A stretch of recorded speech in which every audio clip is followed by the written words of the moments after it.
আজকে আমরা আলোচনা করব যারা এবছর 4th সেমিস্টার রাষ্ট্রবিজ্ঞান অনার্স পরীক্ষা দেবে, তোমাদের যাদের এসএসসি B1 পেপারটা রয়েছে, এই পেপারের আমি প্রিভিয়াস ইয়ারের অর্থাৎ 2021, 22 এবং 23 এই 3টি ইয়ারে যে শর্ট কোশ্চেনগুলো এসেছিলো সেগুলো উত্তর নিয়ে আলোচনা করব।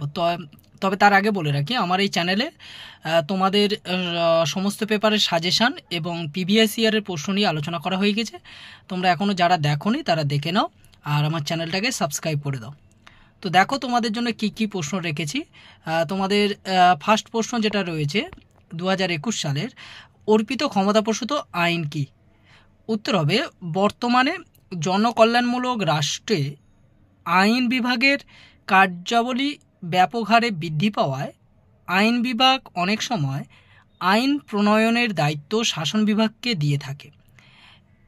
এই ক্ষমতা বলে শাসন বিভাগ যে আইন প্রণয়ন করে তাকে অর্পিত ক্ষমতাপ্রসূত আইন বলে। পরের প্রশ্ন, রাজ্যসভার সদস্যপদ বাতিলের একটি কারণ লেখো।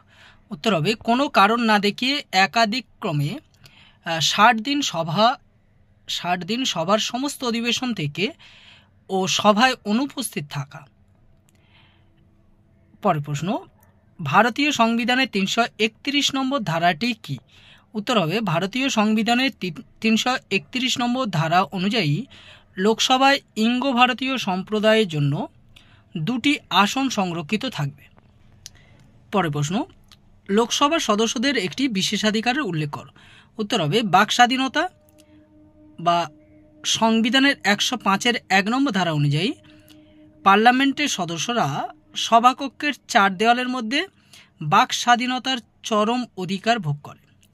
পরের প্রশ্ন, ট্রেজারি বেঞ্চ কি? উত্তর হবে, ট্রেজারি বেঞ্চ হলো এমন একটি শব্দ যা হাউস অফ কমন্সে বসার জায়গা বোঝায়, যেখানে সরকারের সদস্য এবং প্রধানমন্ত্রী বসেন। পরের প্রশ্ন, ভারতীয় সংবিধানের 118 নম্বর ধারার বিশেষত্ব কি? উত্তর হবে, ভারতীয় সংবিধানের 118 নম্বর ধারা অনুযায়ী পার্লামেন্টের প্রতিটি কক্ষে তার কার্যধারা নিয়ন্ত্রণের উদ্দেশ্যে নিয়মকানুন প্রণয়ন ও কার্যকর করতে পারে। পরের প্রশ্ন, এমপি-লাড প্রকল্প কি? উত্তর হবে, এমপি-লাড হলো একটি সরকারি উন্নয়নমূলক স্কিম যা সংসদ সদস্যদের স্থানীয় চাহিদা মেটানোর মাধ্যমে নির্বাচনী এলাকার জন্য কাজ করার সাথে জড়িত। পরের প্রশ্ন, বেসরকারি বিল কি? উত্তর হবে, মন্ত্রিসভার সদস্য নয় এমন কোনো সংসদ যখন কোনো বিল উত্থাপন করে তখন তাকে বেসরকারি বিল বলে। পরের প্রশ্ন, পঞ্চায়েতের উপর সরকারি নিয়ন্ত্রণের একটি উপায় উল্লেখ। উত্তর হবে, উন্নয়নমূলক কর্মসূচি গ্রহণ ও রূপায়ণের জন্য পঞ্চায়েত প্রতিষ্ঠানগুলিকে সরকারি অনুদানের উপর নির্ভরশীল থাকতে হয়। এমনকি রাজ্য সরকার যে কোনো পঞ্চায়েত প্রতিষ্ঠানের জন্য অনুদান বন্ধ বা হ্রাস করতে পারে। পরের প্রশ্ন, স্বপরিষদ মেয়র কি? উত্তর হবে, স্বপরিষদ মেয়র হলো কলকাতা কর্পোরেশনের প্রধান শাসন বিভাগীয় সংস্থা। পরের প্রশ্ন, ছাঁটাই প্রস্তাব কি? উত্তর হবে, লোকসভার বাজেট পাশের সময় ব্যয় বরাদ্দের দাবি নিয়ে আলোচনায় বিরোধী পক্ষ কোনো বিষয়ে বরাদ্দ কমিয়ে দেওয়ার জন্য যে প্রস্তাব উত্থাপন করে সাধারণভাবে তাকে ছাঁটাই প্রস্তাব বলে। পরের প্রশ্ন, আইনসভায় কমিটি গঠনের ক্ষেত্রে কার সিদ্ধান্ত চূড়ান্ত? উত্তর হবে, স্পিকারের। পরের প্রশ্ন, লোকসভার একটি স্থায়ী কমিটির নাম লেখো। উত্তর হবে, সরকারি গাণিতিক কমিটি বা আনুমানিক ব্যয় হিসাব কমিটি। পরের প্রশ্ন, অস্থায়ী কমিটি গঠনের একটি উদ্দেশ্য লেখো। উত্তর হবে, কোনো একটি নির্দিষ্ট কাজকে কেন্দ্র করে বিশেষ উদ্দেশ্যে অস্থায়ী কমিটি গঠিত হয়। আর লাস্ট প্রশ্ন, কমিটি ব্যবস্থার একটি সুফল লেখো। উত্তর হবে, কমিটি ব্যবস্থার মাধ্যমে পার্লামেন্টের অমূল্য সময় বাঁচানো যায়, এমনকি বিভিন্ন বিষয়ের উপর প্রয়োজনীয় বিচার বিবেচনা সুনিশ্চিত করা যায়। এছাড়াও তোমরা দিয়ে রাখতে পারো আরেকটা, পার্লামেন্ট কমিটি ব্যবস্থার মাধ্যমে শাসন বিভাগের কাজকর্ম নিয়ন্ত্রণ করতে পারে। এবার আমরা আলোচনা করব 2022 সালে যে প্রশ্নগুলো পড়েছিল তার উত্তর নিয়ে। তার প্রথম প্রশ্ন পড়েছিল ভারতের পার্লামেন্টের একটি অর্থ সংক্রান্ত কাজ উল্লেখ করো। উত্তর হবে পার্লামেন্টের অনুমোদন ছাড়া সরকার কর ধার্য, কর সংগ্রহ বা কোনো অর্থ ব্যয় বরাদ্দ করতে পারে না, অর্থ ব্যয় করতে পারে না। পরের প্রশ্ন, এই ভারতের পার্লামেন্টের কোন কক্ষকে জনপ্রিয় কক্ষ বলা হয়? উত্তর হবে পার্লামেন্টের নিম্নকক্ষ লোকসভাকে।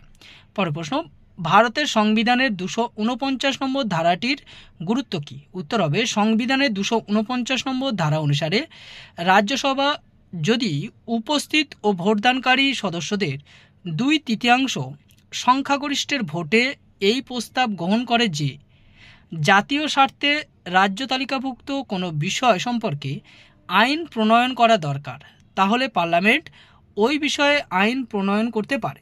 পরের প্রশ্ন, আইনসভার মর্যাদা হ্রাসের একটি কারণ লেখো। উত্তর হবে সুশৃঙ্খল দলীয় ব্যবস্থার উদ্ভব। 2 নম্বর, সাংসদদের উপযুক্ত জ্ঞানের অভাব। পরের প্রশ্ন, ছায়া মন্ত্রিসভা কি? উত্তর হবে যুক্তরাজ্যে সংসদীয় গণতন্ত্রের রীতি অনুযায়ী সরকারকে জবাবদিহি করার জন্য সরকারের বিরোধী দলও একটি মন্ত্রিসভা গঠন করে, এটিকে বলা হয় ছায়া মন্ত্রিসভা। পরের প্রশ্ন, অনাস্থা প্রস্তাব কাকে বলে? উত্তর হবে কেন্দ্রীয় সরকার লোকসভার এবং রাজ্য সরকার বিধানসভায় আস্থা হারিয়েছে কি না সে সম্পর্কে নিশ্চিত হওয়ার জন্য সংশ্লিষ্ট কক্ষের নিয়মানুযায়ী যে প্রস্তাব উত্থাপনের ব্যবস্থা করা হয় তাকে অনাস্থা প্রস্তাব বলে। পরের প্রশ্ন, ভারতীয় সংবিধানের 356 নম্বর ধারাটি উল্লেখ করো। উত্তর হবে সংবিধানের 356 নম্বর ধারা অনুসারে কোনো রাজ্যের রাজ্যপালের রিপোর্ট থেকে বা অন্য কোনোভাবে রাষ্ট্রপতি যদি সন্তুষ্ট হন যে সংশ্লিষ্ট রাজ্যে উদ্ভূত বিশেষ পরিস্থিতিতে রাজ্যের শাসন ব্যবস্থা সংবিধান অনুযায়ী পরিচালিত হচ্ছে না, তাহলে তিনি ওই রাজ্যের শাসনতান্ত্রিক অচলাবস্থা ঘোষণা করতে পারেন। পরের প্রশ্ন, গ্রাম পঞ্চায়েতের কার্যনির্বাহী আধিকারিককে? উত্তর হবে বিডিও বা ব্লক ডেভেলপমেন্ট অফিসার। পরের প্রশ্ন, বড় কমিটির একটি প্রধান কাজ লেখো। উত্তর হবে পানীয় জল সরবরাহ করা, এছাড়া জল নিষ্কাশনের ব্যবস্থা করা। পরের প্রশ্ন, জেলা পরিষদের আয়ের একটি উৎস উল্লেখ করো। উত্তর হবে জেলা পরিষদ কর্তৃক আরোপিত কর, পথকর, পূর্তকর প্রভৃতি থেকে প্রাপ্ত অর্থ। আর 2 নম্বরে হবে কেন্দ্র ও রাজ্য সরকার কর্তৃক দেয় অনুদান। পরের প্রশ্ন, অর্থবিল কে নিরূপণ করেন? উত্তর হবে লোকসভার অধ্যক্ষ বা স্পিকার। পরের প্রশ্ন, স্থায়ী কমিটি গঠনের একটি উদ্দেশ্য লেখো।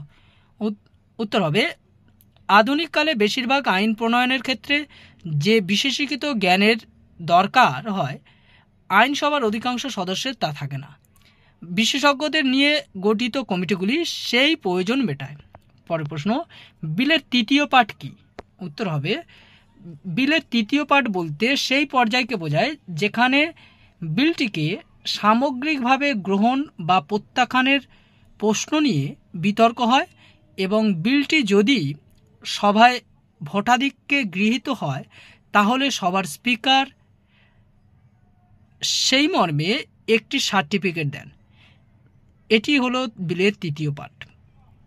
পরের প্রশ্ন, সরকারি গাণিতিক কমিটির চেয়ারম্যান হিসাবে সাধারণত কাকে নিযুক্ত করা হয়? উত্তর হবে বিরোধী দল থেকে নির্বাচিত সদস্যদের মধ্য থেকে একজনকে। পরের প্রশ্ন, গিলোটিন কি? উত্তর হবে অনেক সময় দেখা যায় সময় অতিক্রান্ত হতে চলেছে অথচ বহু আলোচনা এখনও বাকি আছে, তখন লোকসভার স্পিকার এক বিশেষ পদ্ধতি অনুসরণ করে, অর্থাৎ যেসব ব্যয় বরাদ্দ নিয়ে আলোচনা এখনও হয়নি সেগুলি বিনা আলোচনায় ভোট দিয়ে দেওয়া হয়, একে বলা হয় গিলোটিন পদ্ধতি। এবার আমরা আলোচনা করব 2023 সালের প্রশ্ন নিয়ে। 2023 সালে ফার্স্ট প্রশ্ন পড়েছিল অধ্যাদেশ কি? উত্তর হবে সংসদের অধিবেশন বন্ধ থাকাকালীন বিশেষ প্রয়োজনে রাষ্ট্রপতি যে জরুরি আইন বা আদেশ জারি করে তাকে অধ্যাদেশ বলে। পরের প্রশ্ন, লোকসভার সদস্যপদ বাতিলের একটি কারণ লেখো। উত্তর হবে লোকসভার অধিবেশনে একটানা 60 দিন অনুপস্থিত থাকলে। পরের প্রশ্ন, সংসদের যৌথ অধিবেশনে কে সভাপতিত্ব করেন? উত্তর হবে লোকসভার স্পিকার। পরের প্রশ্ন, রাজ্যসভায় ভারতের রাষ্ট্রপতি কর্তৃক মনোনীত সদস্য সংখ্যা কয়জন? উত্তর হবে 12 জন। পরের প্রশ্ন, ট্রেজারি বেঞ্চ কি? উত্তর হবে ট্রেজারি বেঞ্চ হলো এমন একটি শব্দ যা হাউস অফ কমন্সে বসার জায়গা বোঝায়, যেখানে সরকারের সদস্য এবং প্রধানমন্ত্রী বসেন। পরের প্রশ্ন, কোরাম কি? উত্তর হবে অধিবেশনের বৈধতার জন্য ন্যূনতম সংখ্যক সদস্যের উপস্থিতি প্রয়োজন। একে গণপূর্তি বা কোরাম বলে। পরের প্রশ্ন, পঞ্চায়েত সমিতির সভা কে আহ্বান করেন? উত্তর হবে বিডিও।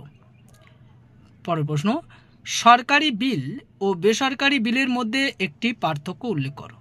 উত্তর হবে সরকারি বিল কেবলমাত্র মন্ত্রীরা উত্থাপন করে থাকেন, কিন্তু বেসরকারি বিল লোকসভার যে কোনো সদস্য উত্থাপন করতে পারেন। পরের প্রশ্ন, অনাস্থা প্রস্তাবের উদ্দেশ্য কী?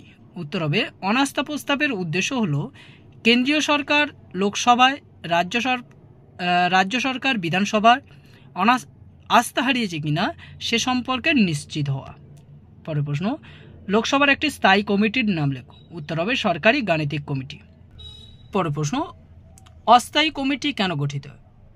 উত্তর হবে কোনো একটি নির্দিষ্ট কাজকে কেন্দ্র করে বিশেষ উদ্দেশ্যে অস্থায়ী কমিটি গঠিত হয়। পরের প্রশ্ন, ওয়ার্ড কমিটির একটি কাজ লেখো। উত্তর হবে ওয়ার্ডের জনগণের কল্যাণ ও স্বার্থ নিশ্চিত করা। পরের প্রশ্ন, কলকাতা কর্পোরেশনের ওয়ার্ড সংখ্যা কত? উত্তর হবে 144। পরের প্রশ্ন, অর্থবিলের একটি বৈশিষ্ট্য লেখো। উত্তর হবে 1 নম্বরে অর্থবিল কেবলমাত্র লোকসভাতে উত্থাপন করা যায়। 2 নম্বরে দিতে পারো তোমরা কোনো বিল অর্থবিল কিনা সে সম্পর্কে লোকসভার স্পিকারকে একটি সার্টিফিকেট দিতে হয়। পরের প্রশ্ন, দৃষ্টি আকর্ষণী প্রস্তাব কি?